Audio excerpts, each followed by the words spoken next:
नमस्ते प्रणाम। हम आप लोग के बीच प्यारा प्यारा झूमर गीत लेके आइल बनी। अच्छा लगी तो लाइक और कमेंट और शेयर जरूर करब और कमेंट में ज़रूर बताइब कि हमार झूमर गीत आप लोग के कैसा लागल। लाली रे रूमलिया से जिया छोड़ी के पिया परदेसवा गइले। लाली रे रूमलिया से जिया छोड़ी के पिया परदेसवा गइले। पिया परदेसवा गइले। पिया परदेसवा गइले। लाली रे रूमलिया से जिया छोड़ी के पिया परदेसवा गइले। दिनवा में भूखियो न लागे, रतिया में नींदियो न लागे। दिनवा में भूखियो न लागे, रतिया में नींदियो न लागे। उनके फिकिरिया देहिया गलल, पिया परदेसवा गइले। उनके फिकिरिया देहिया गलल, पिया परदेसवा गइले। लाली रे रूमलिया से जिया छोड़ी के पिया परदेसवा गइले। लाली रे रूमलिया छोड़ी के से जिया पिया परदेसवा गइले।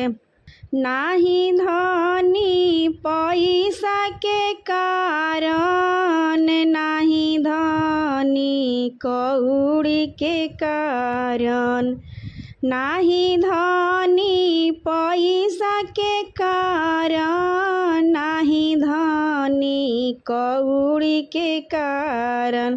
तोहरे झूलनिया के करनवा हम बहरवा आइनी। तोहरे झूलनिया के करनवा धनी परदेसवा आइनी। लाली रे रूमलिया से जिया छोड़ी के पिया परदेसवा गइले।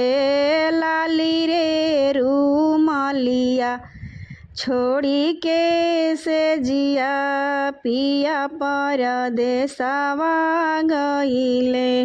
माथावा पर ले के टोकरिया टमाटर बेचे जई है सैया। माथावा पर ले के टोकरिया टमाटर बेचे जई है हीरो। माथावा पर ले के टोकरिया टमाटर बेचे जई है हीरो।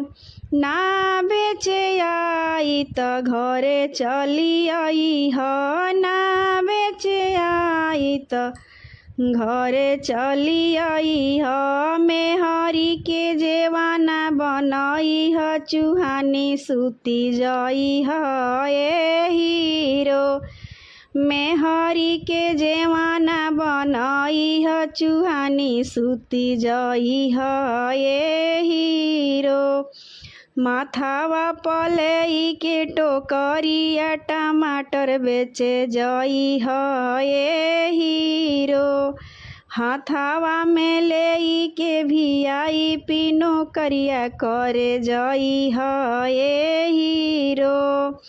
ना करे आई त घरे चली आई ह, ना करे आई त घरे चली आई ह।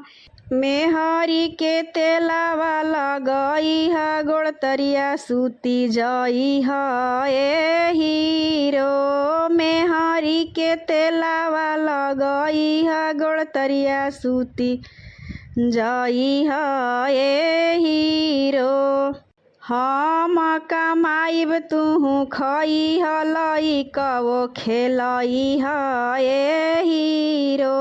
हम कमाइब तुहु खई ह लइकवो खेलई ह ए हीरो। माथवा पर लेई के टोकरिया टमाटर बेचे जई ह ए हीरो। माथवा पर लेई के टोकरिया टमाटर बेचे जई ह ए हीरो। माथवा पर लेई के टोकरिया टमाटर बेचे जई ह ए हीरो।